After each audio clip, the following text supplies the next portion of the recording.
asawa ni Small Louden na expose, may ibang nga bang babae?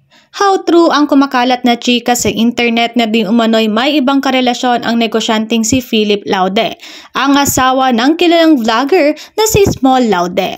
Mukhang ito ang taon ng labasan ng screenshot dahil isang babae ang naglabas ng resibo sa pamamagitan ng isang Instagram post ng di umano'y conversation ng negosyante sa kanyang girlfriend. Ang naturang netizen na naglabas ng mga screenshot ay nakilala sa IG username niyang Precious Lara Su, kung saan makikita ang pagkikipagpalitan ng asawa ni Small ng mensahe sa di umano'y kanyang karelasyon. Agad ngang nagtrending sa X, dating Twitter, ang screenshot ng umano'y messages ni Philip Laude sa kanyang ibang babae na tinatawag niyang love.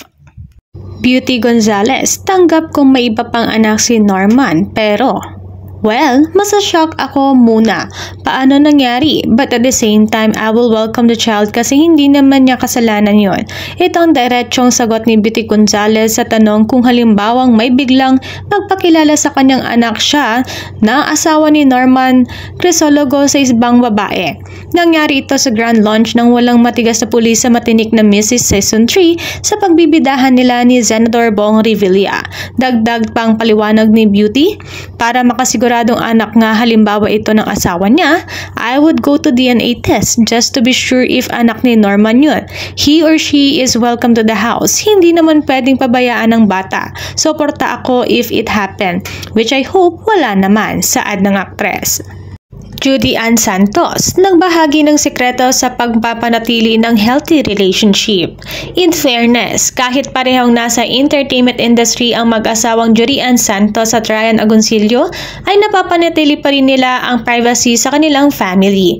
Kaya naman maraming mga young couples ngayon ang umiidolo at mataas ang respeto kina Juday at Ryan. Nagbigay ng ilang sekreto si Judy Ann kung paano nila napapanatili ni Ryan ang maayos at healthy relationship as married couple. Simple. Yung personal na nangyayari sa loob ng bahay, it should remain inside the house. Never wash your dirty linens in public kasi mas lalong hindi maayos kapag nag-involve kayo ng ibang tao, ang pahayag ni Juday.